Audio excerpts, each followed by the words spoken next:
Thekla was working hard to try to regain that dominance back, but she just, I feel like the size advantage that Xena had over her was what enabled her to essentially, she lawn chaired Thekla at the end of that match. That wasn't just a pin. She lawn chaired her. Her Mm-hmm. knees were in her teeth.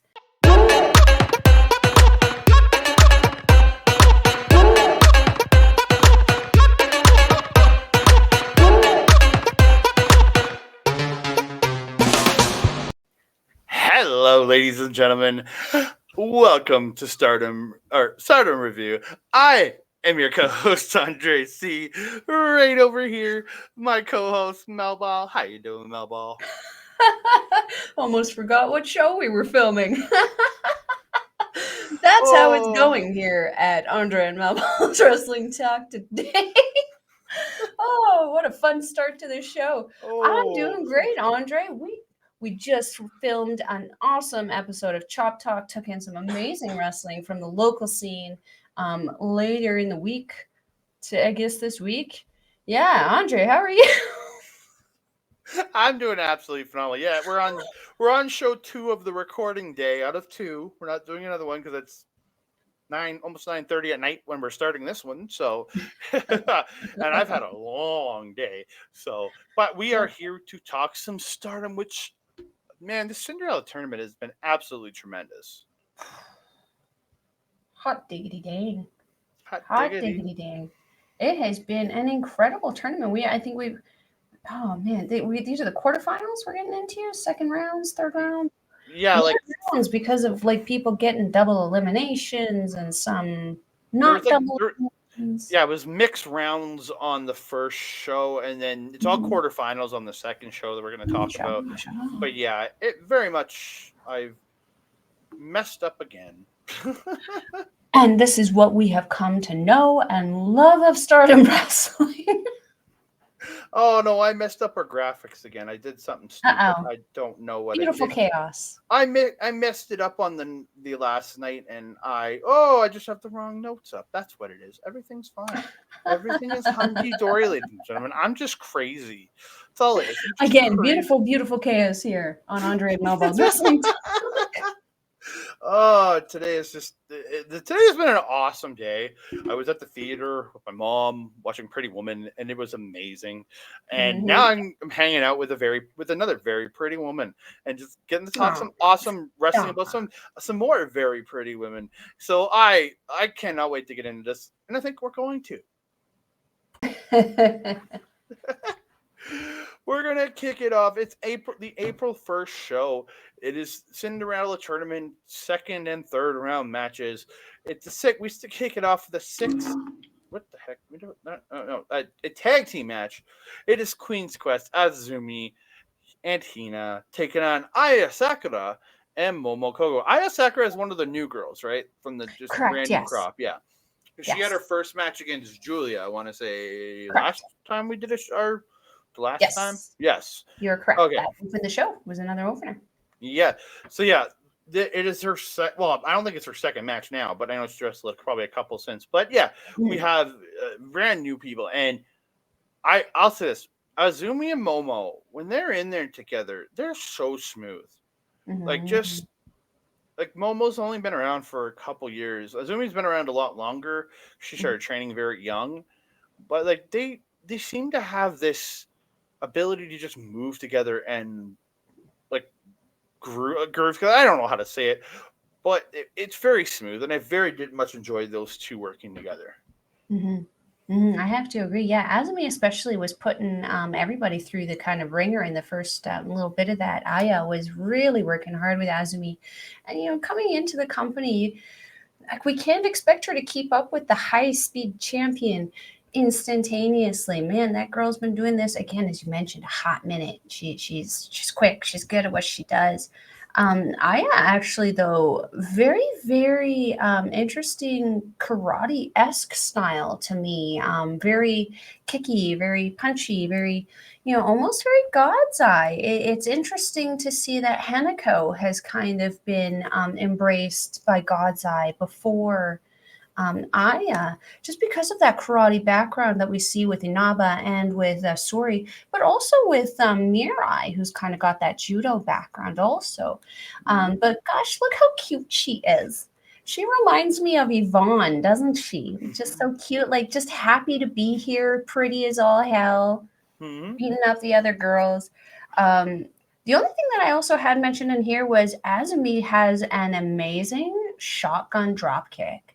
The drop kick that she did on Momo off that top rope was absolutely insane. And gosh dang, did Momo launch on that? She just freaking tumbled inside out and across the ring there. Absolutely incredible. But it's very much reminiscent of the Daniel Bryan style drop kick that he was doing in the movie that where he hurt his neck from those falls were what helped damage to give him the damage. So when I see other people doing it, I'm like, learn from him and just do a standard missile drop kick and fall on your front. Don't wreck your neck, please.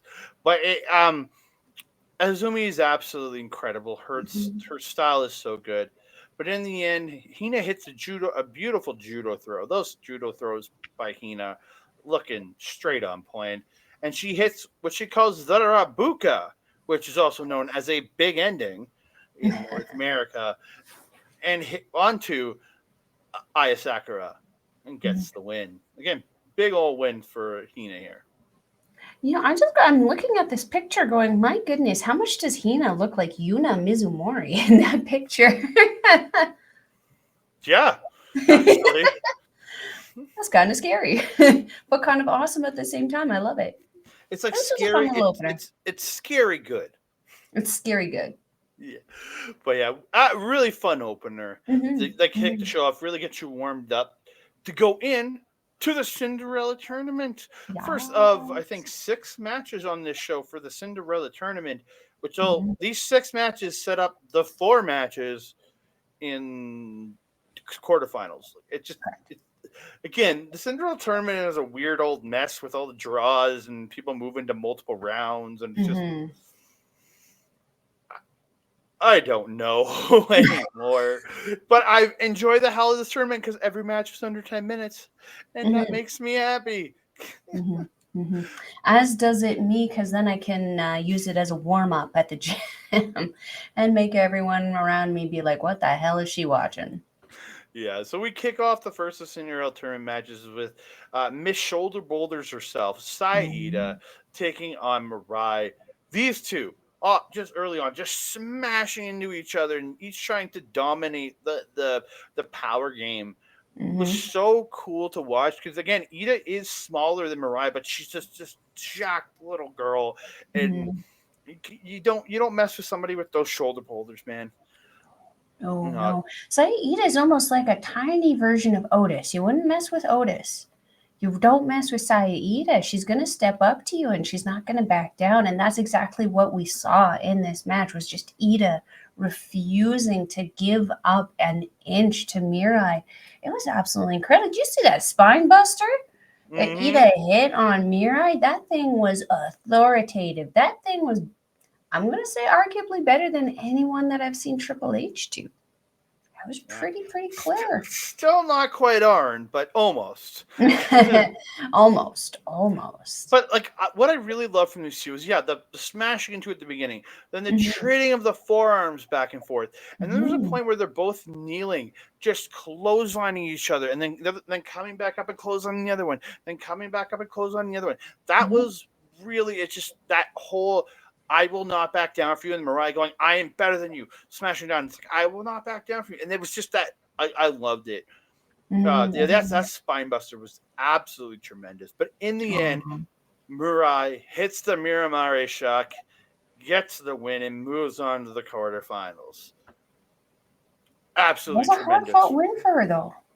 Yeah, but dude, these two smashed the crap at each other, but it was an absolutely phenomenal match. I gotta say, though, we are noticing, or at least I'm noticing, Mirai might be a little too smashy too much. Each time we are seeing her, there seems to be just a little bit more tape added to that right arm, extending down to the elbow. Before we saw it, it was just sort of on the shoulder. Now it's getting pretty close to that elbow. The Cinderella tournament has been very, very hard on her, and the tournaments she's been doing beforehand with the Goddess of Stardom champion and the Triangle Derby Triangle, there. yeah. Yeah, and then of course, yeah, she was involved in the New Blood tag series as well. You know, she has been working so hard. That shoulder is taking one heck of a beating. Let's hope that she can kind of figure that out before the end of this Cinderella tournament. Let's hope so. Let's hope so. Mhm. Move on to the second Cinderella tournament match. It is Thekla, DDM's Thekla, taking on Club Venus's, at this point, newest member, Xena. So I need to ask you, because did you listen when Mina's introducing Xena? Did she introduce her as Strong Thunder? I heard Taste of Thunder. Oh, because she had something else on the next day too. So I'm not. I thought I heard Strong Thunder, but I wasn't sure because as much as Mina's speaking in English, she speaks it with such a heavy accent that sometimes it's hard to understand the things she says. Like when, I heard like Taste Mariah of May's Thunder, first. Yeah, but I don't know. It was something Thunder. That's all I know. She introduced her as. But I was just wondering if you got it. So maybe it is Taste of Thunder. I'm not sure. But yeah, I very much love that Mina does the intros for these girls. Yeah, it's either Taste of Thunder or Piece of Thunder, but it's something Thunder. Yeah, I know it's something. Yeah, Thunderstruck. Yeah, good wrestling and domination by Thekla at the start of this. Like Thekla really coming into this hot. But Xena with that, like coming back and hitting that beauty scoop snap power slam, that Randy Orton style power slam. Oh yeah, so quick. So good. So quick. Good. Yeah, Thekla getting that front chancery, like that Saber-esque jump off and like get them in the choke of the front chancery choke. But Xena ends up running her into the corner, and Xena gets the 2 count out of it. Which is not usual. We get a French chancery, you bring somebody down and get a pin usually, but she running in her in and get a 2 count of it. I was like, I like that. Xena working the wrist control on those chops though. Smart. But Thekla coming back right with that tilt whirl into the DT. That spear by Thekla. Brutal. Lethal. But in the end, Xena picks up a very surprising win because especially I very much do like Xena. I really thought Thekla was going to be the one to move on in this tournament. Really?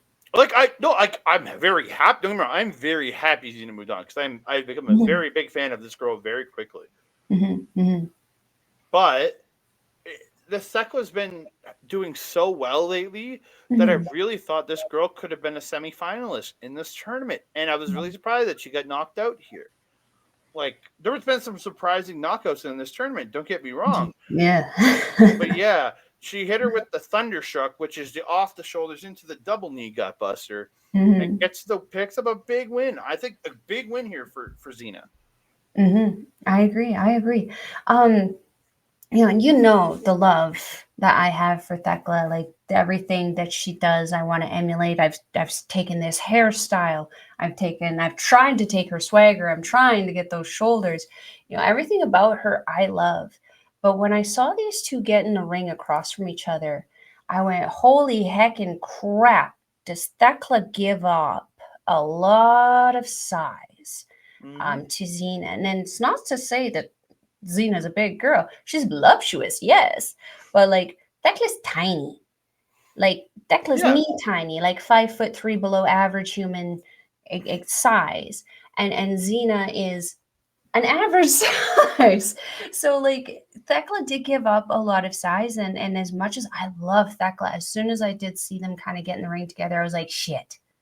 She's not going to be able to, because as much as she was powerful in the beginning there, once Xena got dominant, and Thekla was working hard to try to regain that dominance back, but she just, I feel like the size advantage that Xena had over her was what enabled her to essentially, she lawn chaired Thekla at the end of that match. That wasn't just a pin. She lawn chaired her. Her knees were in her teeth. Yeah. Like it was awesome though. I really, really like this match. And just like you, I'm a big fan of Xena. Mina Shirakawa, I mean, girl, you getting together a really good team here. And I gotta say, it's gotta be the most international team, I think, that Stardom has right now. Almost every single, I would say, outside of Japan wrestler besides like Thekla and maybe Jazzy Gabbert are wrestling within, I believe, Club Venus, if I'm not mistaken, which is incredible. It gives them a stage, it gives the other girls opportunities. And like, think about how great this is going to be for Club Venus to be like the flagship of Stardom, along with, Mayu Iwatani, who's also kind of getting on the IWGP train there. But we've got the huge team now with Xena, Mariah May, Zaya Brookside, Mina Shirakawa, and what was her name? Jessica? She will debut Jessie. on the. She debuted on the April 6th show, which we are not reviewing today. But Jessie Kamea, she Right. was known as Jessie Kamea in NXT. Just now going by Right. Jessie. Mhm. Yeah, but yeah, she does join the team on April 6th. But Yeah. we'll talk about her when we talk about the When we get there. April 23rd show. When we talk that Mhm. show, or actually when we talk the April 15th show. Sorry, the Mhm. finals for the Cinderella tournament. Yeah, but Club Venus definitely going to take Stardom, I think, international, and that's definitely the team to do it. I love it. I very much love it because there's very few. Like there's Thekla.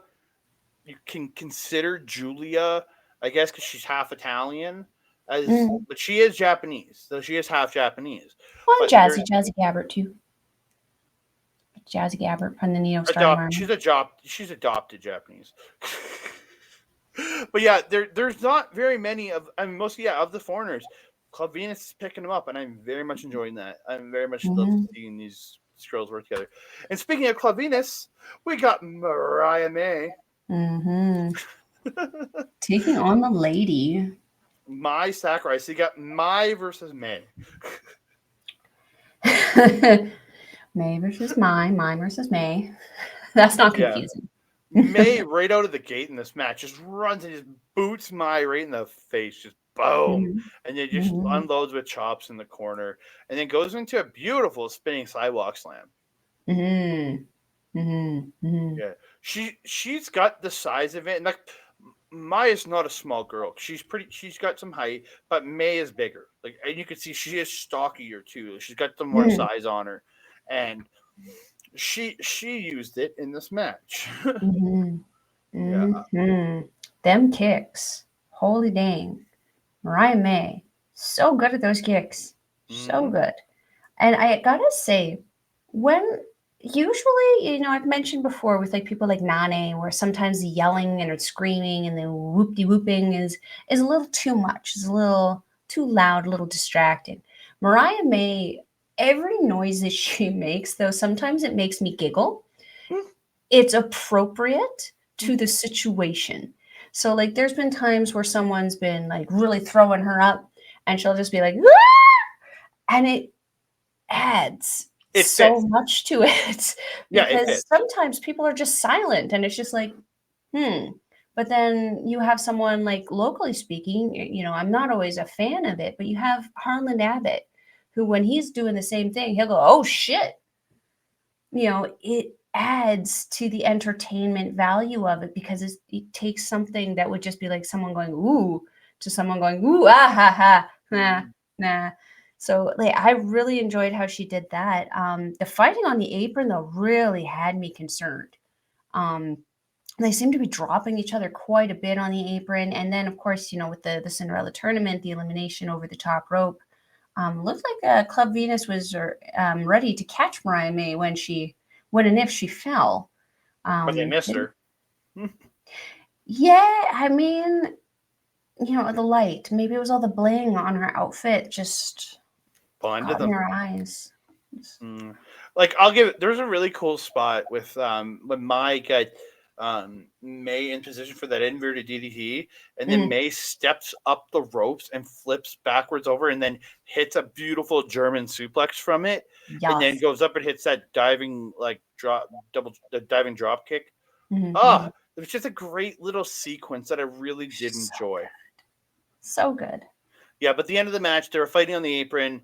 Mai goes up to the top, and Mariah May goes for the Trish Stratus style handstand into the Rana off the top. Mm-hmm. But May stops and just shoves her, and she goes tumbling to the floor and does get eliminated. And my Sakurai moving on to the quarters. And like, how interesting has the development been with Mai Sakurai's attitude? Going into this Cinderella tournament, she was kind of like the "Yay, happy to be here, donna damando, woot" kind of character before. Now she's coming out here. She's like, "I'm the lady. I'm getting expensive stuff. I'm eating at the expensive restaurant," and calling the audience, poor and ugly. She's a lady. Oh, I love it. On this one, she says that where you're going to go for restaurant, where you're going to go for food. And Maya says the crowd only deserves frozen gyoza from the supermarket, while she gets to go out and have gourmet gyoza. So I laughed at that. I'm like, I love her little aftermatch speeches. I love it. It's making me just be so much more invested into this character, who I found, while very good in the ring, I've always found a kind of generally bland character. But now I'm really like, she's giving me something, and I love it. It really fits that Donna Del Mondo, women of the world kind of ideal there. But we move on to the next match of the tournament. It's Tam Nakano taking on Natsuko Tora. This match was great. Whew, was it ever? I was excited about this one. When we saw each other on Thursday, I was asking you if you had seen this one yet, because gosh dang, Tora is just freaking vicious. That woman, like, mean, and I love it. I live for it. Her hair tosses, where she was just grabbing Tam by the roots and just chucking her across the ring like she was nothing. Absolutely crazy. And then getting them out of the ring, of course, because Oedo Tai, it is what it is. They always go to the outside. Her launching Tam into the seats, and she went forward. Like, it was my back hurts. My back hurts just thinking about it. Like, I feel literally when you're talking about that, a pain, like, shot in my back. I'm like, oh. Yeah, like she was vicious, very vicious. But this is what we expect of Tora. I mean, the girl comes out with a doki pipe. Like, she's not hitting stuff or throwing stuff. Like, if you're not catching hands from Tora, is she really in the room? It's true. You are right. Yeah, Tam Nakano, though, she fought so hard. So hard. Yeah. Andre, what do you think? Yeah, I really enjoyed these two. Again, Tora vicious, but Tam really using her speed, using that, like, just trying to kill her with the moves she does. But like I very much liked it. But they end up on the apron at the end, and Tam gets a kick to the head, Tora ends up getting her up on her shoulders, because Tora hit her with a case, or with a Tora hit her in the head with the case, got handed the case, which, like, it's right in front of the referee. He was being distracted by Starlight Kid. Was he? Okay. Yeah, so Starlight Kid was up on the apron, yeah. Okay, at least they're not as stupid as House of Torture. It's not House of Torture. Yeah. Okay, so at least somebody's distracting the ref, but I still think these refs are absolute trash. But she hits her with the case, gets her up on the shoulders, and just tosses her off her shoulders to the floor. I think the kids call that yeet. Yeeted her to the floor. Tam Nakano gets eliminated, and Natsuko Tora moves on to the quarterfinals. Yes, and then while they were fighting on the apron, Tam did get knocked off, but Cosmic Angel's counterparts did manage to kind of throw her back into the ring there to keep her into this ring, or into the match. I was honestly surprised after that point. I actually thought that Tam was actually slated to maybe take that, especially given how Stardom does kind of have that cookie cutter thing that we've mentioned before, where it's like, the person who gets dominated in the first part of the match is usually the person who's going to come out on top. In this situation, it was actually not the case, whereas Tam did get dominated a lot in the first part of this match, and unfortunately was not able to make that comeback and capitalize on that. So that was very interesting. Yeah, it was. I really liked it because Oh yeah, it surprised me. yes, it made for a pleasant surprise to the end of the match, especially for me, because like I love both of these women, but I'm not gonna lie, when it comes down to just straight out strikeability and dominance, I'm a pick Tora. Very much so. So we're gonna get into the final match of the Oh Cinderella dear. tournament from the April 1st show. It's Syuri taking on Saki Kashima. Saki did not want to come out. Syuri had to go to the back, drag Don't her blame out. her. Saki's playing scared. There was a funny spot where each reminiscent of what we just watched this past couple days ago at Top Talent, which we'll hear about in a couple days. They're each bouncing off the rope and then trying to hit the other, and then the other one's hitting the rope and bouncing off. I very much love that. It was just a fun little spot. I was just like, I was like, yeah. I was like, that's fun. But yeah, Oedo Tai, they get Syuri handcuffed to the ropes, and this is where Saki really is like, I'm tough now, and starts kicking Syuri in the back, and Syuri's like taking it, but you can tell that she's like more annoyed than anything about the kicks, more than hurt, because she's like, I can't get off. And then Syuri just, and then Saki poured water on her head. Last thing you do to a hothead is add water. Yeah. So Syuri ends up breaking out and just unload kicks and then pin attempts, applies a knee bar, but Saki getting through it, gets to the ropes. Like then Syuri gets her in the stretcher muffler, but again, Saki gets to the ropes again. Like this chick is resilient as heck. But in the end, Saki slipped out of like a power slam position and then ends up throwing powder in Syuri's face. Gets a roll up, but only gets two. So then she gets her sneaky roll up, the Kishikase, and gets the win. Huge win. Like huge win. Huge win. That's a former, World of Stardom champion there. And this is someone who's known for kicking the crap out of each other. Literally, like she will kick the soul out of your body. We have watched her kick Natsuko inside out. But man, Saki, I gotta say, as someone who regularly plays the NJPW Strong Spirits game, Kashima Saki is actually a partner card that you can unlock. And one of her traits, her really well sought after traits, actually, in my opinion, is the resiliency card that she has.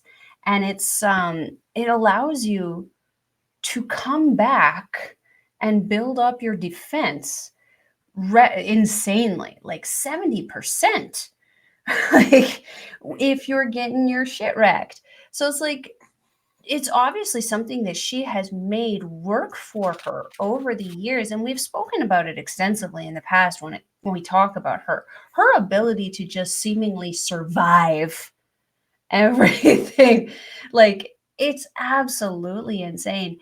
Yeah, Syuri, I was shocked on this one. I don't know who was more shocked though, me or Syuri. I think Syuri. She was pretty pissed. The background segments will show you how pissed she was. Yeah.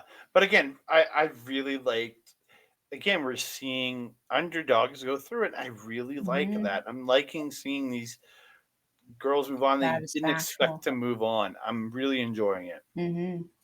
I am as well. We're going to move on. 6-woman tag match.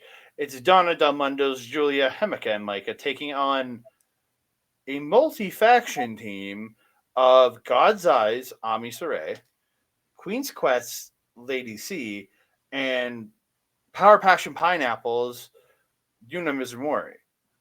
I called this team Mismatch because I didn't know what else to call them. Yeah, and this is where I made a note of, I don't know if I like Giulia's short hair. Like, I saw it and I was like, oh, what the heck? I love Nakano for that one. She cut her hair. Yeah, I know, but I was like, I loved her braids when she had it. I really did like the long hair that you see in the picture there. I was just like, I'm gonna have to get used to it because, like, I'll admit this, I'm in love with Giulia. This woman has my heart, but along with, and so does Mina Shirakawa, so does Saida. You know what I mean. The But list. I got a list, but I'm like, I gotta get used to this because again, when she took out because I only last year when we started watching all these shows together to do this, she had the braids in, Mm-hmm. right, and then she took them out, and I'm like, okay, I gotta get used to this, and then I was like, oh, I like this, and then now it's her hair, I'm like, I'm just have to get used to this. It's just at first I'm just like, okay.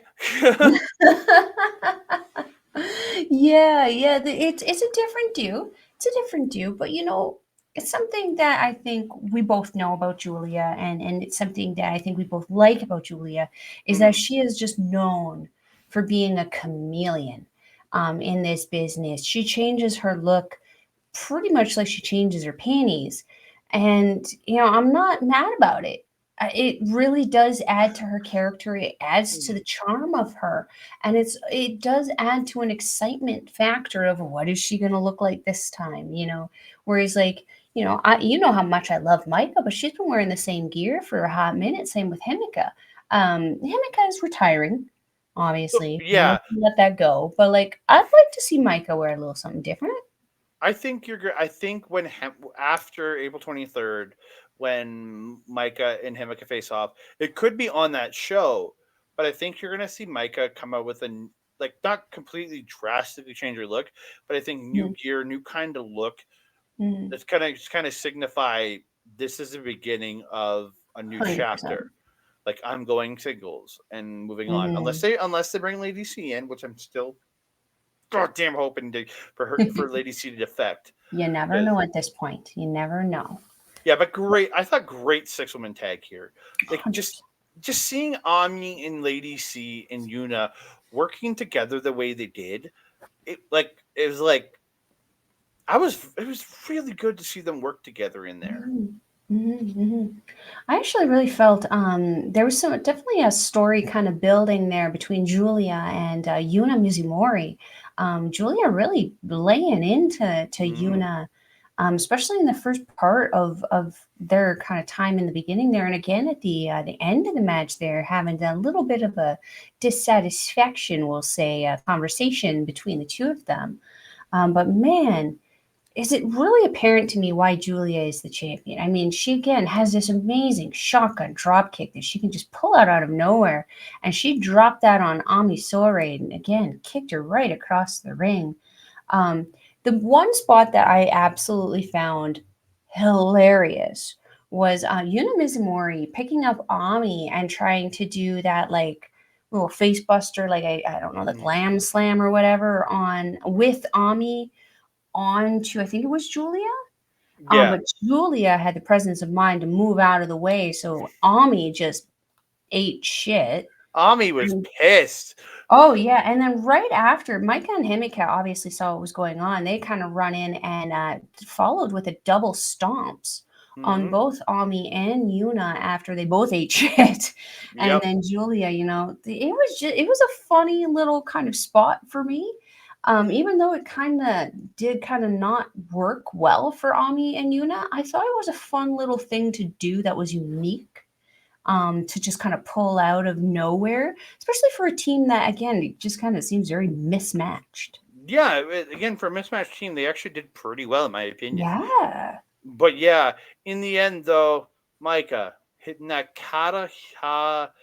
She calls it a kata hajime or Jimmy. It's Jime, so I guess it's Jime. Hmm. It's a rear naked choke. A modified rear naked choke on gets on Lady C, and then the other two members of Don Demona got submissions on Lady C's partners, and Lady C is forced to submit. Hmm. Hmm. Hmm. But I thought, And just what a different choke. Like, what a different submission. It's been a while since I've seen a submission that was, I don't want to say simplistic, but it really is. yeah, It's really a simple submission. yeah. Like there was I'll say this. You said it's a mismatch. There was a really great spot where Yuna, when she puts somebody up on her shoulders like the Alabama Slam, and then runs and cannonballs them into the corner. I'm calling it the cannonball spear at this point because it's kind of what it is. And then sends Micah out, and Ami hitting the big clothesline, then Lady C picking the choke slam up right from there to get a pin, but gets broken up. For people that are regularly fighting each other, they seem to work together very well. And I have something to mention on that on the April 2nd show also that we will get to soon here. There's a bunch of those. The main event of the evening. It's Queen Quest, Miyu Amasaki, Saya Kamitani, Utami Hayashishita, taking on Cosmic Angels, Mina Shirakawa, Natsuko, and Waka. Did you say main event? Semi-main event. Oh, semi. Okay. Yes, semi-main event. I love Waka. Like, this girl, like, I loved her story, and they're only just riding this wave of Waka being awesome. Because she's getting right inside Kamitani's face, wanting to start it with her, because like Mina's getting inside Kamitani's face, and then Waka just steps in front of Mina, getting inside his face, and then this is where Miyu comes in, they start to wrestle. But like, I love the attitude. Yeah, I mean, Waka, man, like you're absolutely right. The development in character that she has had over the last little while has been absolutely incredible. But man, did she take a little bit of a beating there from Utami at the beginning? Yeah, I mean, but it's Utami. That's the Red Queen. Yeah, it's not the lady to mess with right there. Ain't the lady to mess with. She is definitely one of my favorite, if not the favorite female active wrestler right now, just based on her skill in that ring alone and ability to perform. Mina coming in super duper strong, but like Queen's Quest really outsmarted her, catching her with that triple drop kick. The showdown between Saya and Mina, I mean, gosh dang, that was savage. I'm looking forward to these two fighting again. Miyu nearly pinning Natsuko. What the heck? That was absolutely incredible. And Mina having to save Natsuko from that pin. Absolutely insane. Miyu did incredible in this one. We love her pendulum DDT, which I'm finally remembering. Yeah. Pulled a double pendulum DDT. I believe it was on Waka and Natsuko. Yeah, I think so. The triple axe kick, though, that the Cosmic Angels all did, I believe it was on Kamitani. Such a nice little shout out to Tom Nakano, who is always known for doing that amazing little axe kick. Natsuko, I just love her. I love her so much. It was very nice to see these two teaming again. And when I say these two, I mean Natsuko and Mina. Just because after the last time we had kind of seen them together in the ring was for the Cinderella tournament, where they both had that double elimination and neither one of them was happy with each other. And they were kind of slapping each other's ish up. Happy to see that they've resolved that. Clearly able to work together in this. Andre, what do you think of this? I really had a good time. Like, the biggest thing for me coming out of this is they had only a little bit of interaction in this, but Mina and Utami, when they were in there together, the brief that it was, I'm like, all it makes me want to do is see more. All it makes me want is that when Mina wins this Wonder title on April 23rd, I wanted Tommy to challenge her for it. Oh, that would be interesting. And it would be a good way for Utami to begin her climb back to that red belt. Yes, very much so. But like, again, I am very much in the hopes that Mina wins that belt. But I mean, Kamitani has made a lot of defenses on this one. I mean, at some point, what goes up must come down, right? But yeah, great match over this match. And Mina and Saya after the match just start slapping the shit each other, brawling. The teams break it up, and then they start brawling again. The teams break it up again, and you can see like Mariah May and Xena in there pulling people apart. Again, they're associated with Cosmic Angels, I understand, so they're in there pulling people. And it was great. Like, I'm just like, I cannot wait for April 23rd for that match. Sorry, did you call the finish on this? I didn't recall you hearing it. Oh, that triple axe kick, and then Natsuko hits the Ferial Gift splash for the win. Yeah. Sorry, I thought you said it because you talked about the axe kick. No. I left you to say it because I know you love Natsuko. I very much do. So we move on to the main event of the evening. It's Oedo Tai's Momo Watanabe, Rina, Raka, and Starlight Kid taking on Stars Hanan, Hazuki, Koguma, Mayu Utami. Fast start.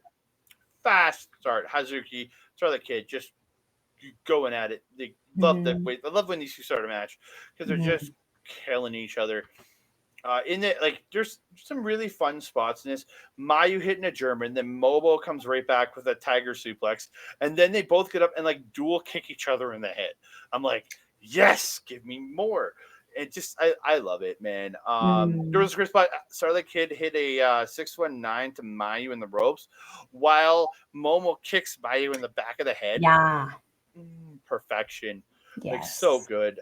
Starlight Kid, beautiful SI moonsault. Front on the apron onto the floor to everybody. It was so good. There's a really cool, like, was it? Who? I can't remember who. Koguma did like a wheelbarrow, and in comes Suzuki for the double knee facebuster, the MX, while Mayu and Hanan do a facebuster into the knees of Suzuki. Oh, so good. Great team. Good. Such a great team move. Like so good.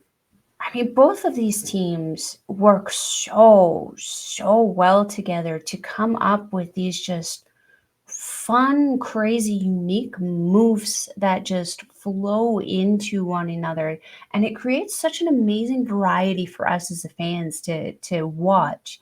That judo toss that Hanan is like so good at, she pulls that thing like an RKO. She can really pull it out of nowhere and can make it look really super heavy and nasty. The end here was what surprised me. Not gonna lie. I wasn't expecting that. Not sort me. Of. I was expecting half of it. I was expecting who got pinned, but I wasn't expecting the pinner. And I was pleasantly surprised about it. Yeah, so the ending, Koguma and Hazuki launch Mayu Watani dropkick style into Rina in the corner and hits with the dropkick, and then Hanan hits like a bridging backdrop driver to Rina and picks up the win, pinning her sister. I was not expecting that. I was definitely expecting Rina to be the one to take the pin, but I wasn't expecting Hanan. And as I said, I am pleasantly surprised about it. Because Hanan has just even since losing the Future of Stardom, because they're both freaking white. Future of Stardom Championship to Ami Sohrei. She, just like Syuri, after losing the red belt, has just stepped up time after time after time after time. Her judo toss on Ruaka, of all people, like Ruaka is a fantastic talent, but she's a much larger girl in comparison to Hanan. Hanan tossed her like she was nothing. Like that, utterly incredible. This was a great ender. It did take me 3 times to watch it because it was a little bit longer than 10 minutes. So I had to. It was too long for the warm up at the gym. 1.5 speed. I can't do that. That's what I watch everything on now. But yeah, after the match, Hanan gets the mic and she's talking. She says she wants to eventually team up with her sisters to go after the artist titles. So I'd like to see that. I really would. It would be interesting to see. It would be interesting to see if Rina and Hina would be down for that. If they got a title shot, I think they would. I really do. Because there's just, in the end, you're fighting amongst factions, but in the end, you're still sisters. That's true. That's true. One success is the other success. Yeah. So we're going to move on to the April 2nd show. Started off with Micah versus Aya Sakura. This was Aya trying to do everything she can, and Micah just beating the shit out of her. Yeah. Like she would unload like 7, 8 forearms and strikes, and then Micah would just smack her once and drop her. It was very much that, and Aya getting a little bit of offense in, but it was very much Micah dominating throughout. And in the end, Micah does get the win, hitting the big boots, big strikes, hits a big ass suplex for 2, then gets the Sazanka sweep for the win. It's the Sazanka, but I just had sweep because it was a sweep. Yeah, this one, you're absolutely right. It was just Micah beating the shit out of Aya. Mm-hmm. Aya doing the same thing that she did with Giulia too. The drop kicks, drop kicks, drop kicks, drop kick, drop kick, and just Micah just dusting them off her shoulder like they were nothing. As poor Aya's running, I'm like, girl, just stop, please. This isn't gonna end well for you, and it didn't. Yeah, she's very, very much didn't get any offense in on Micah. It was just Micah, and I liked it because I like Micah. But yeah, it very much, it was almost like a different attitude also with Micah, where she was almost like, I don't want to say Evolving. arrogant about it, but she was definitely unapologetic. Let's hope she's evolving to her next evolution to get a little Pokemon in this. Micah-chan. Let's see where she goes, because again, I think there's going to be an evolution in her on April 23rd. I think you're going to see, that's where you're going to see the difference, because it's her final, it's her kind of the beginning of her singles career at that point, I think. I hope so. Yeah. So we move on to Tag Team Gauntlet Match. There was no card for this, so I just made something weird. So okay, we're not going to get into this like as deep as, because there's a lot to this. It was like 25 minutes long, and there's like 8 matches. So I'm just going to get through this quickly. It starts out Hanan and Mayu Utami versus Hina and Rina, which is again the sisters. Hanan rolls up Hina after a series of roll-ups. She gets a roll-up win. So then out comes Lady C and Miyu Amasaki to face off with Hanan and Mayu Utami. End of that match comes Miyu gets a double pendulum DDT. Lady C hits a big clothesline on Mayu for 2. Then Mayu gets a roll up out of nowhere on Lady C and gets the win. Right? Correct. Okay. Anything new on that one? Nope. Okay. Moving on. I have the next one though. Tam Nakano and Yuna Mizumori versus Hanan and Mayu Utami. Very much, again, Tam and Yuna. I love the dance. I was going to say, how freaking, as soon as it came out, I was like, is she going to do it? Is Yuna Mizumori going to do the dance? And as soon as she hit the ring and started doing it, I was like, yeah. It was insane. It was perfect. One spot I need to talk about in this match. Yuna did that same flip thing, or she did like a slingshot version of what she did the day before with the Ami, but she did like a slingshot with Tam. But Hanan moves, or no, she like, because she kind of just got grabbed by Yuna and got flipped, and Tam looked pissed about it. Well, I mean, yeah. I mean, your girl likes being manhandled, but your girl likes to know when the manhandling is coming. Yeah. You know, if you need to be able to protect your face. So yeah, Yuna ends up taking Mayu Utami to the floor, and there's a bunch of roll-up attempts from Tam, and Tam eventually gets a roll-up win on Hanan, and then shows Mayu on the floor, really confused, wearing Yuna's glasses. Yeah, I didn't even understand. Like, where did Mayu come from? Where did the pineapple glass? She looked mad. She looked confused. I was like, looks like you just had a good night, my friend. Yuna took her to the outside and then shoved the glasses on her face. Is what I'm assuming. Yeah. So we move on. It's Tam Nakano and Yuna Mizumori taking on Donna Del Mondo's Giulia and Thekla. Great little match, but they end up on the apron. And Yuna pulls Giulia like off the apron, who ends up pulling Tam off the apron because they went over the top rope onto the apron. And I guess this is, again, it's a gauntlet, so I can understand over the top rope elimination. And both teams are eliminated. Yeah. Okay. Weird tug of war there, yeah. So we move on in this gauntlet match where both teams have been eliminated. So we're getting 2 new teams. So Waiter ties Raka and Starlight Kid taking on Koguma and Momo Kohgo. End of this comes with Starlight Kid getting the stretch muffler on Momo, Kohgo, but Kohgo Kaguma comes in to try to make the save, and she starts breaking it up. But this is where she gets pulled out of the ring by Raka. Raka, and Momo taps out. And I love Momo's new gear. I love it. Very much more Stars appropriate, I think. Well, she was wearing her old gear the night before, but like when she puts her new gear on, I love it.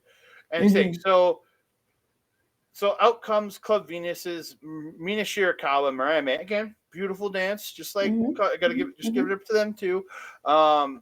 Mina getting all the leg breakers and attacking the leg. Figure four on Starlight Kid. End of it, Starlight Kid tosses Mina over the top rope. Then May dumps Starlight Kid over the top. And this is the really confusing part because didn't May knock Mina off the ropes inadvertently, and Mina hit the floor, and then Ruaka hit Starlight Kid, who knocked her to the floor. So did the ref get distracted and then just see the two girls on the floor and say it's over? That's what I'm super confused about. Because clearly I Mina wasn't clear either.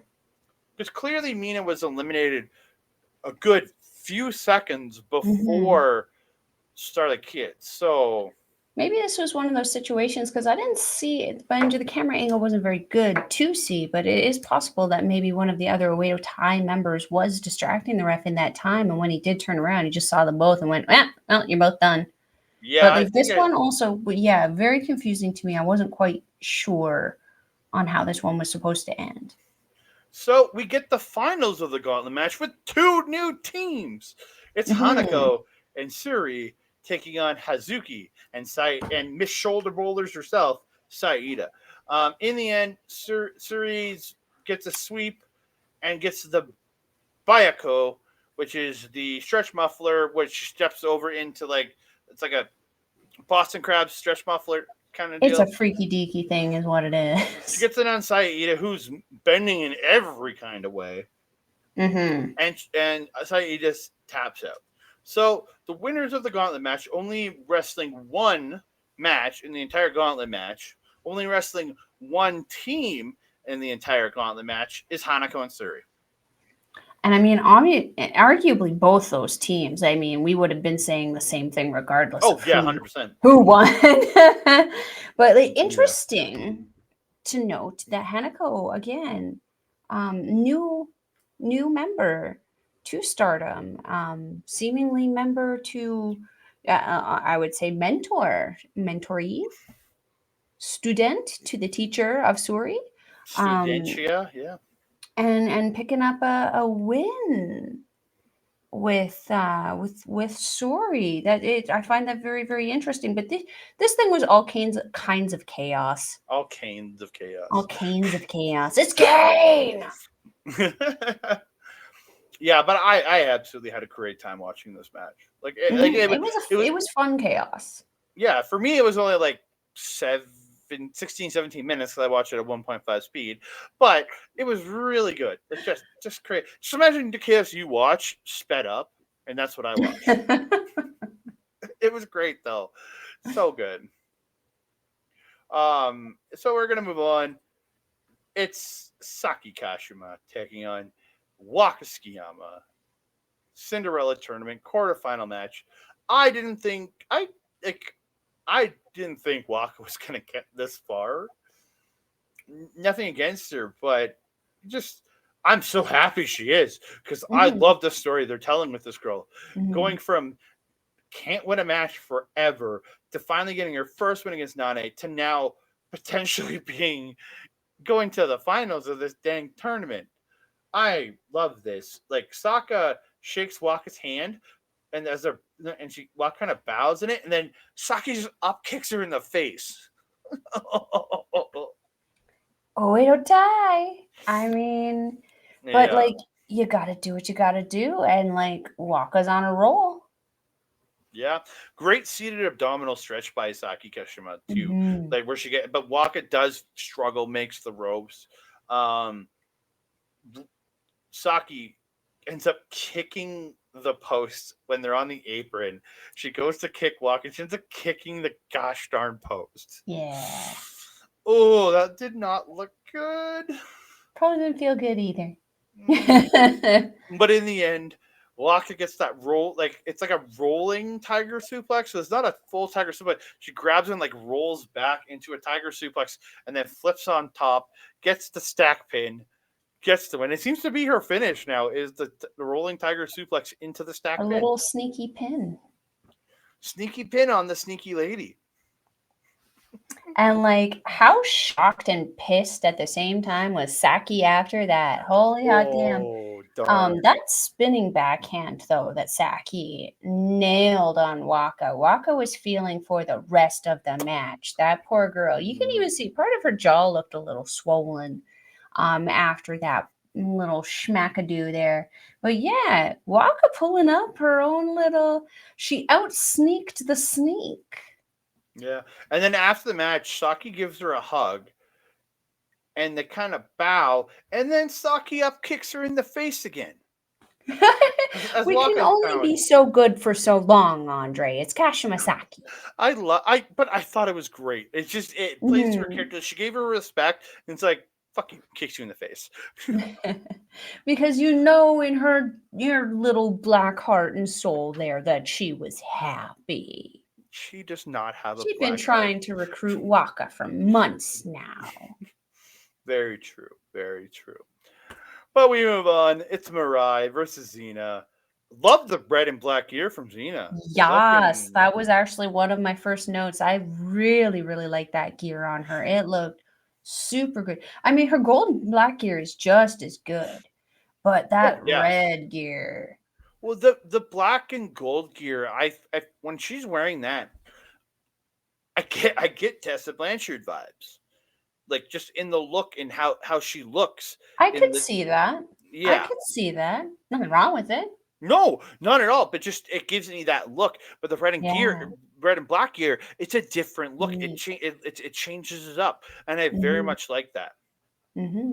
Because like Mariah May, her partner or her teammate, she has the dark pink version, and then the light pink version, but it's the same gear. Where I like that this is two distinct, separate pieces of styles. Gear. Yeah. And I do like. I don't know if this is the right word or phrase for him, but like the top in the red and black gear, it's like very bondage looking. I don't know. It seems to be a look nowadays that, and it's pretty hot. I'm not gonna lie. Like coming from a straight girl, but like this was like definitely a battle of the Matrix for me. Do you want the blue pill or the red pill? Red pill. Man, did these girls beat the heck out of each other? This was another power struggle match between these two. Man, Mirai is just absolutely incredible, but man, is she so smart. She might be that powerhouse within God's Eye, as well as the rest of God's Eye, but she has this like technical brain that like, okay, this is not working. I'm going to do this instead. Like she's a very, very intelligent wrestler. And I think we saw that come out at the end of this match because it took having to pretty much trap 3 of 4 limbs on Xena for Mirai to pick up the win over her. This match was incredible. Andre, what did you think of it? I think the power dynamic between the two was absolutely phenomenal. That you had both women who are very much power dominant people in how they wrestle, very much going, but it didn't feel like it's just two big bulls hitting each other. And then because they both got into very technical stuff, and I really liked it. There was a great spot where like Xena hopping off the second rope on the apron and clotheslining Mirai. Or sorry, she's in the inside and clotheslining Mariah, trying to knock her to the floor, and it's just like you can see her. But then Xena goes to start running to come back and smash her to knock her off, and Mariah comes through, somersaults up, and hits a huge lariat on Xena. So good. It's just that, and then Xena, that rolling like Death Valley driver that she does, a rainbow plunge type move. Love it. Or not, it's rolling Samoan. I guess more rolling Samoan. She gets her up and then spins and drops her in Samoan style. I guess more of a spinning Samoan. But I really like that. Yeah. I guess it's not a rolling Death Valley driver. It's more of a spinning Samoan. Yeah. But I really like that. It was towards the end of the match. And then Mirai hitting that downward spiral, classic move right there, classic edge right there. Then hits that wheelbarrow half Nelson suplex, and then gets like again, you said she tied up like almost all her limbs, so she couldn't all kick but out. one leg. Yeah, so she couldn't get the leverage to kick out, and Mirai picks up an awesome victory here. Very, very smart wrestler. Like it was like she threw everything that she could at her, and then just had to be like, I just got to outsmart her at the end of it. And boy, howdy, did it work. Yep, very much so. Again, awesome contest between them, and I'm so looking forward to seeing what Xena does going forward with as part of Club Venus and what she does just in general in this company, because I think she fits so well. 100%. She's going to take this company great places. And again, I love you, like you said, it's a very international flavor, so you have that ability to really open it up to a North American audience with these women. Like Mina speaks pretty good English. I know there's a few other girls. I know Giulia speaks pretty good English. Thekla, but like having these her commentary English. It's a try. It's a start. Conversationally, she's fine. I've heard her talking, but when she's trying to commentate, it's kind of tough. But it's having that ability to really communicate with the audience, because she's Australian. Then you have the Brits in Zaya and Mariah, and then you have an American in Jessica Maya coming in. Again, it opens up the ability for the audience to really start to help understand things more, which I will get into what that's going to really help for April 23rd. We'll talk about that at the end. But yeah, we are going to move on. No more fawning. We will talk about them for days. We're going to have fun over these two. Natsuko Tora, Ami Sohrei. Holy shit. This is two big bulls smashing into each other. This is what this match was. Yeah, these girls beat the holy heckin' shit out of each other. And Tora jump starting Ami in the backity back, pulling Ami out. Ami didn't even get a chance to derobe. She didn't get a chance to take her championship off. Tora just threw her the frack around, and man, was it awesome. It definitely was not something that we are used to seeing Ami Sohrei deal with. She's usually the powerhouse in charge. But when you step in the ring with Natsuko Tora, if you can make it to the ring before Natsuko Tora finds you, that's again not the lady you want to mess with. She's going to unapologetically just rip your soul from existence and throw it into the crowd for the children to take home as a souvenir. Like, she is absolutely incredible. This match was amazing. That exchange on the apron there, right at the end there, had me so worried. Just because Tora has that tendency to just drop people back first, face first, head first, wrong body parts first onto the apron there. Andre, what do you think about this one? I thought this two just killed it, because this was only like 5.5 minutes or something, or 5 minutes long. Very short, yeah. But it was still what they packed into this. That cannonball that Tora did to Ami, who's against the post. Oh, brutal! The chops in this, man. Then that whole apron spot, and then she tries to get the FU on the apron, or she FU, and then hits like 2 sentons. They wrote cannonballs, but they actually were sentons. And this is where she picks up Ami. Ruaka goes to smash Ami in the face with the case, smashes Tora in the face, and Ami knocks Ruaka off, then picks her up, Tora onto her shoulders, and just yeet to the floor. I'm learning to be hip like you. We're trendy. We're cool. We're trendy. I don't know. I'm never going to try to be that person. But gets the elimination. Gets the elimination victory. Awesome. I thought perfect way to end. Yes. I was just going to say it was the absolute perfect way to end, because I don't want to take away from Ami, but I don't know that she has that power right now to be able to physically upset or outsmart Tora quite yet. Like, she's working very hard, and like, as the future of Stardom champion, she's doing a very, very good job. But Tora been around a hot minute. You know, she's had the red belt. That's a high mountain to climb there. But man, did she do a fantastic job. Yeah, absolutely tremendous. These two just killed it. So we're going to our final quarterfinal match. It's Momo Watanabe versus Mai Sakurai. So Momo tries to attack Mai during an entrance, but Mai gets the upper hand, gets to the bat from Momo, and cracks her. Cracking. And then they're fighting. They get in the ring, and then Momo gets the advantage back, takes it back to the floor, sending Mai into the chairs a couple times, hits her with the bat. Like, dude, like, whoo.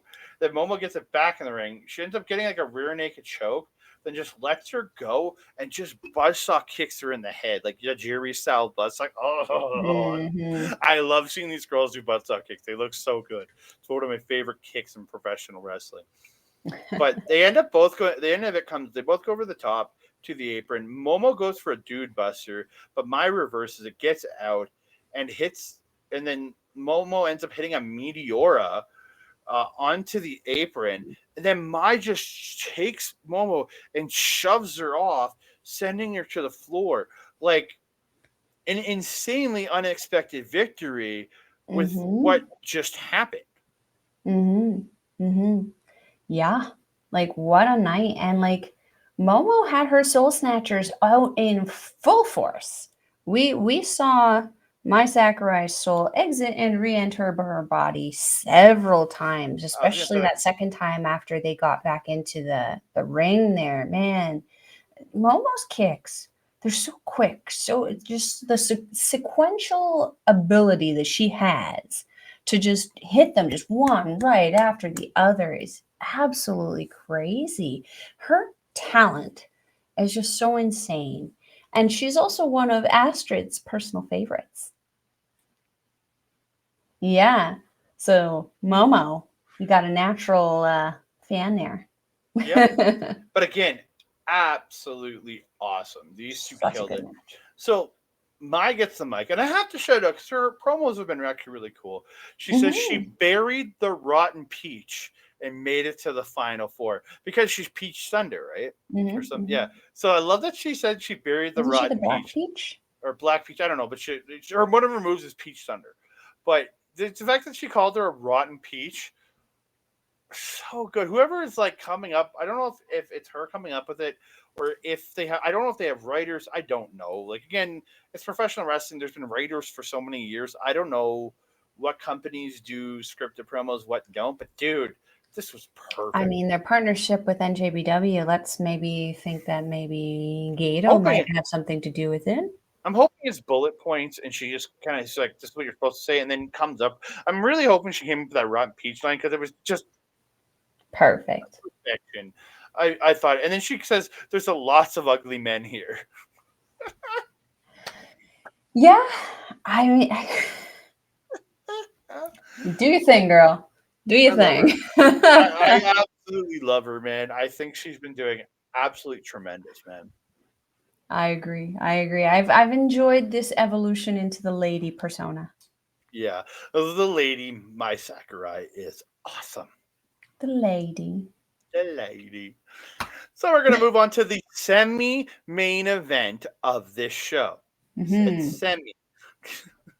It is Kakeru Sekiguchi and Natsuko versus, this is part of the Himeka Retirement Road, versus Himeka and Miyuki Takase. Correct. I don't know if it was Sakai or something. I don't know. So like, dude, some of the Takase. names here are just crazy. So yeah. Kakeru's music, that super hard sound. Oh yeah, yeah. Oh, it was Yeah, and her look is so good too. her music awesome. And then Mm. Natsuko coming out twirling the baton, looking all cute and Yes, stuff. yes. Her And then DDM Natsupoi. That was what Natsupoi did before joining Cosmic Angel. She always came out with the baton. there you go. And then I gotta give I haven't heard, again, I skip a lot of entrances, but I didn't this time. Himeka Stingle's music. That's a banger. I Jumbo want to Princess song, yes. That's I on my want workout music, actually. you gotta send me what the name is so I can put it on my phone. Because Yeah, I I can do need that song. that. And then I gotta find out Kakeru's music, what that is, because We'll have to Shazam. yeah. But dude, absolutely tremendous. Dude, these women tore the house down.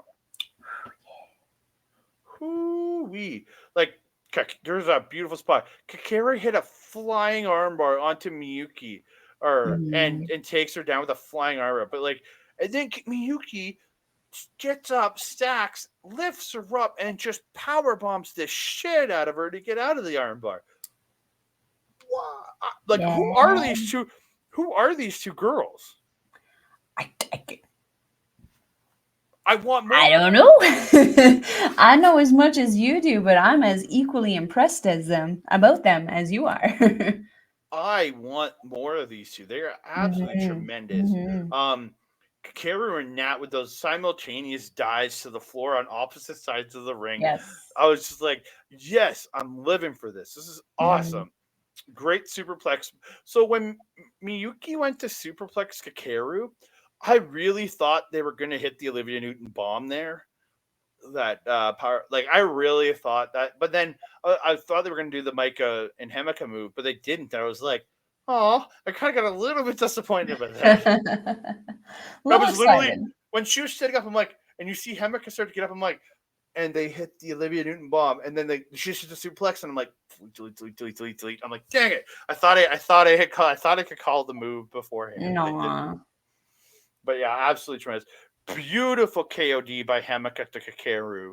And then dual Germans by Natsupoi and Kakeru. And then Himeka and Miyuki getting right back up and smashing lariats into Natsupoi and Kakeru. But in the end, Himeka gets a roll up on Kakeru, but can't get the win. And the bell goes for the 15-minute time limit. Yeah, and I was very concerned because I could hear the announcer like making little like da da da da da da da. It's like, I don't know what you're saying. Well, he'll go 5 minutes. He was doing the countdown, I'm sure. 5 minutes, 3 minutes, 2 minutes, 1 minute, 30 seconds, 15 seconds, and then. See, and I couldn't hear it. Well, I couldn't hear him, and I couldn't understand what he was saying. So I was just sitting there going, "What's going on?" And at first, I thought that Kakeru had actually won. Yeah, but then when the music started playing, I'm like, "No, that's the time limit draw music." Okay, good. How appropriately were these two teams teamed, though? Oh, absolutely tremendous. Yeah, very, very similar to Natsupoi's style. Miyuki, also very similar to Himeka's style. But man, oh man, Miyuki and Kakeru, when they were in there together, I definitely felt like it was like less of a Himeka retirement show and more of their show. They were very much so showcased in this match. And I hope to see these guys or girls pop up on the New Blood show a little bit more and on Stardom more frequently, because holy hot dang, they were good. Like, I'm wondering, did these girls come up at the same time as Himeka, and they brought them, and they're working for another company, and they brought them in to have a match with her in her retirement road? I don't know, but I absolutely want so much more of these two. If you guys know the connection that these two have to Himeka, let us know in the comments down below. Tell me. Help us help you. Yeah. And whatever Kakeru's music is, I need to know it. Tag us in her music. We need to know. Yeah. But we move on. Main event, Artist of Stardom title match. Ay, ay, ay. Wee-hoo. 15 and a half minutes of absolutely tremendous wrestling. Yeah. This was 15 and a half minutes of ass kickery. And like a deathmatch faction doing a non-deathmatch match and having an incredible match. We can't talk enough about all 6 of these women individually enough. Like Risa Sera is a freaking tank, and her start with Utami at the beginning there, captain versus captain. My goodness, the shoulder blocks, the strikes. Like we've seen these two tango before. I would like to see them tango again. I want it more. I Um, want more. Yeah, and Suzu Suzuki. I mean, we know how much I just love Suzu Suzuki. I cannot get enough of this woman. I personally think that this woman should be on and in everything. The showdown that she kind of had with Kamitani there, holy hot dang. Could we see if Mina somehow doesn't defeat Kamitani No. for the title? I'm just a hypothetical. Could we see Suzu Suzuki challenging for a singles title within Stardom and not just a tag title? I personally like, and we've said it before, you know, Risa Sera might be the captain, but Suzu Suzuki almost feels like that elevated talent within prominence that could be what brings prominence to a more higher level than Risa Sera, who tends to be, you know, a little bit more quiet, especially on mic, with in regards to promo. Um, the Karumi Hiragi is just a treasure. That woman just gets up and moves.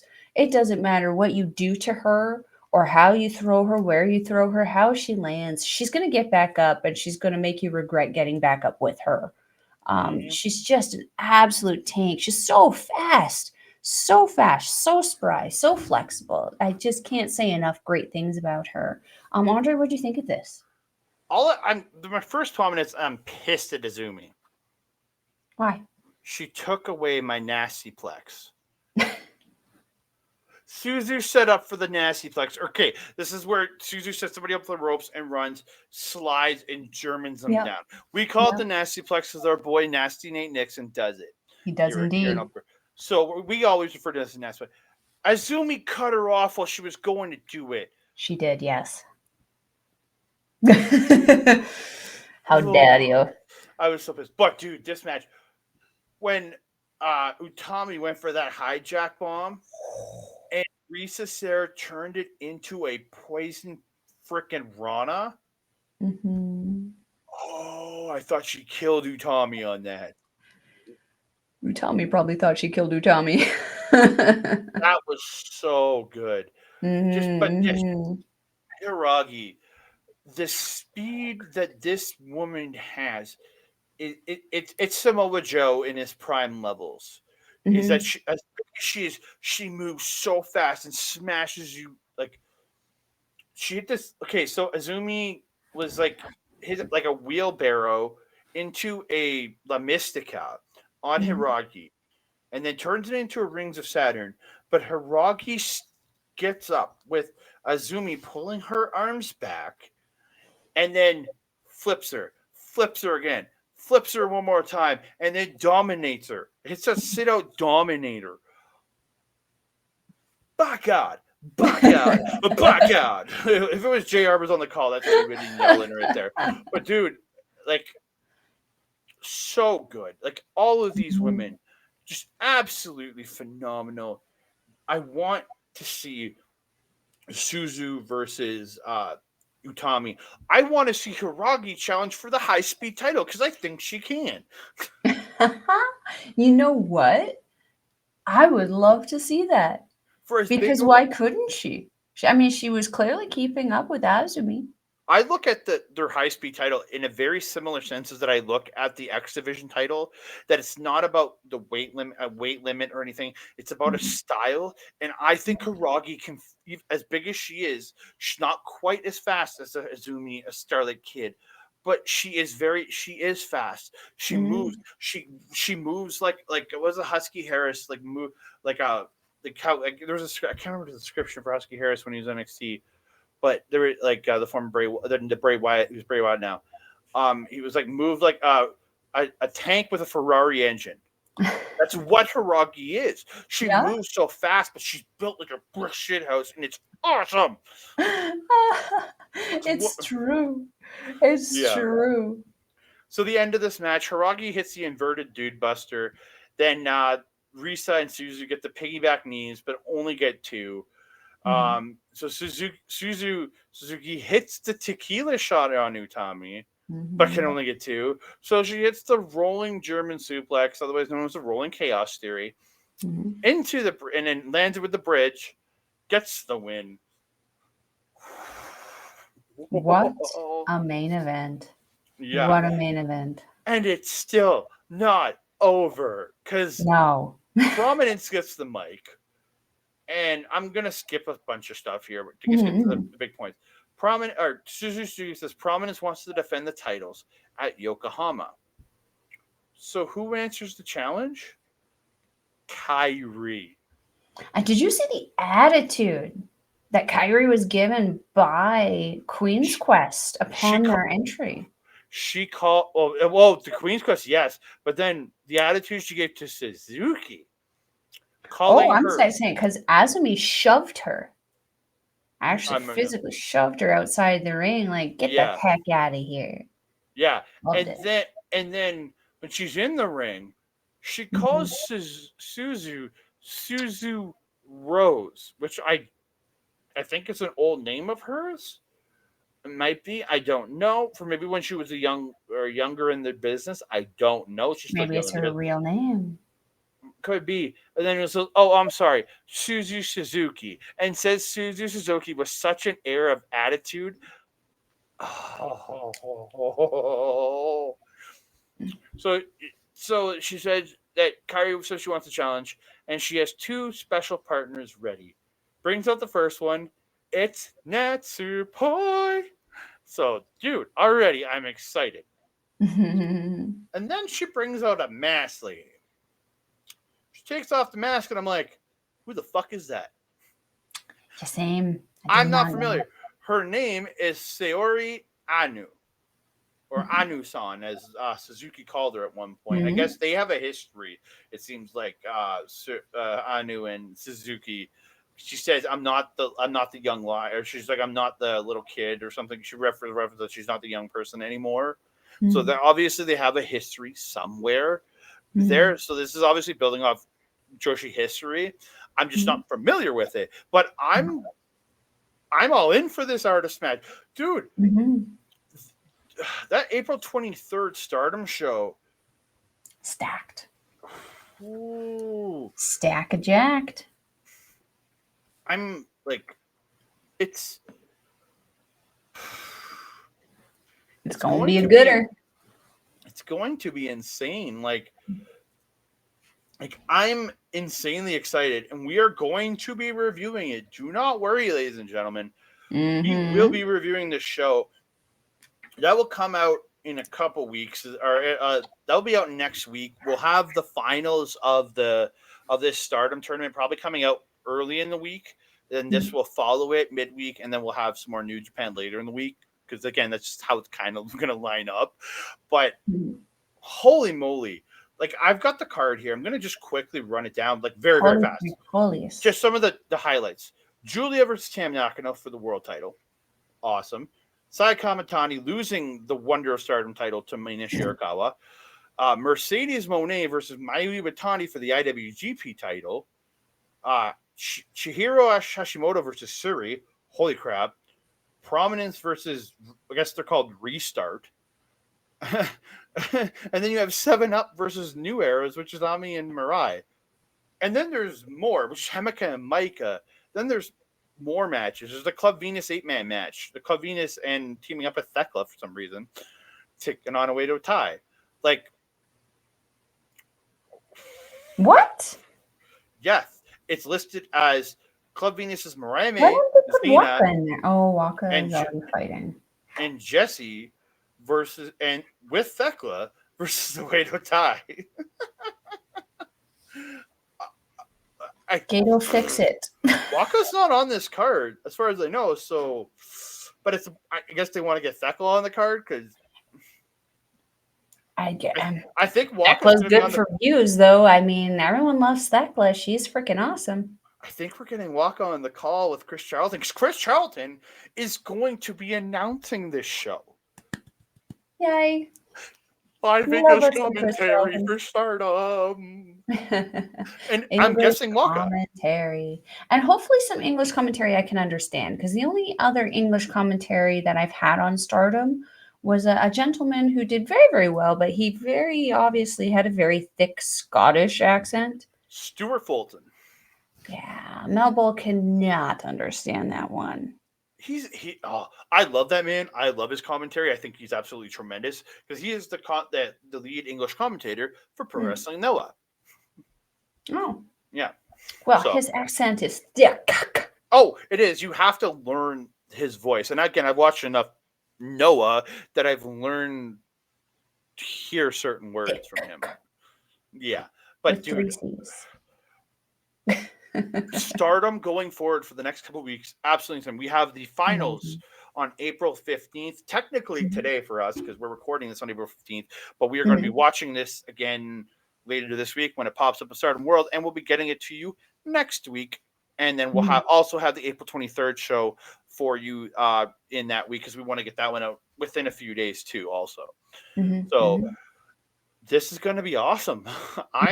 There's some great wrestling on board right now. I got a busy week ahead of me. Yeah, I got work, my main job that I got to go to every day. And then I've got so much wrestling to watch. I've got some Power Rangers to watch with Andreas that I'm going to talk about this coming Saturday on OLE. I'm excited. So much great content. Amazing. And that being said, Andre, I don't think we have anything else to say on this tournament because holy hot dang. It's been so long. We'll be back. So we'll be back.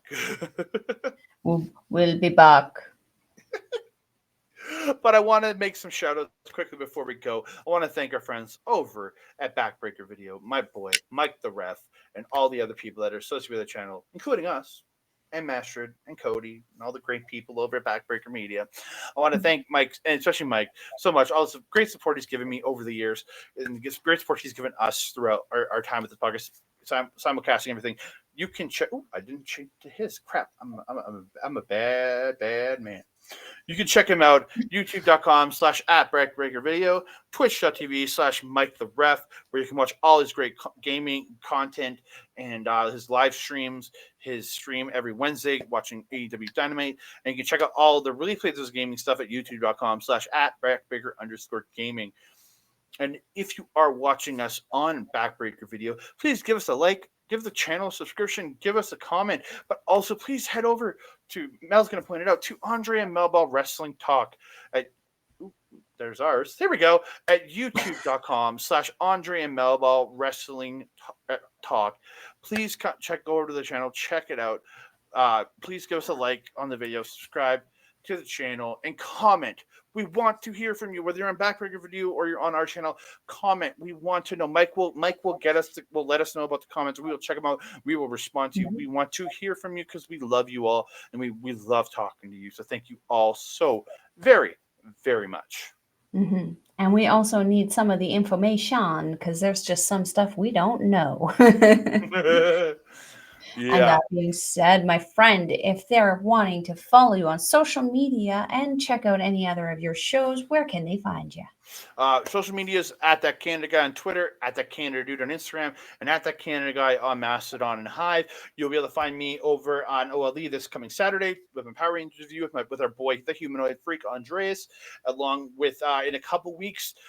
The first weekend of May, you can check myself out with OL Ed. We're going to be we're talking about Guardians of the Galaxy, and I'm pretty sure we have a guest star lined up, and might have a guest showing up. I don't know. Nothing's confirmed yet. It's if that guest can see the movie in time for us to do the review. So You never know. You never know who might show up and hang out with us and watch and talk some Marvel. We might have a natural. Might be natural. There might even be a foe. We don't know. Jeepers. We have a lot of. Could be anybody, but I'm very much looking forward to that. So please check out my review of Power Rangers Once a Ranger this coming Saturday with my boy Andreas, and then the following an earthquake in Morinville there, sir. My table shakes kind of easy. And then a couple weeks later, please check me out on Marvel Talk on OLE. Right here is OLE at twitch.tv/our local establishment. I'm going to go back to this. Aha! Step back from the table, sir. Step back from the table. If you're wanting to follow a Melball on social media, you can follow her at Collins Melball on Twitter or at Melball Collins on Instagram, Facebook, TikTok, and Mastodon. You can also follow us on our Facebook page, Andre and Melball's Wrestling Talk. I'm usually on there once in a while. Come check us out. Come be a part of the conversation. And you can also check out myself and the natural Astrid Pizarro on Astrid Pizarro's YouTube channel, Astrid Pizarro, where you can catch me and Astrid doing the Ladies Wrestling Showcase, where we talk about all things women's professional wrestling. Sometimes we have guests on there. We just had Lauren Goodnight on there a few weeks ago, talking about some of the crazy stuff coming out of women's professional wrestling. This Friday, you're going to want to tune in and hear us talking about all of the new stuff happening, including Trish's return and turn on Becky Lynch, Mercedes Moné, Azumi, and Hazuki's IWGP Championship match. You don't want to miss out on that. What else am I doing? You can also catch me on our local establishment's original programming, Paramindful, where all things are spooky ooky. You can catch us on the OLE YouTube there, as well as the Paramindful YouTube. I think that is it, my friend. Do you have anything else to say to the beautiful people? Enjoy professional wrestling, ladies and gentlemen, and give us a like and subscribe. Enjoy professional wrestling, indeed. And that being said, everyone, I am your Melball. Over there is Andre. We will see you next time. Mwah!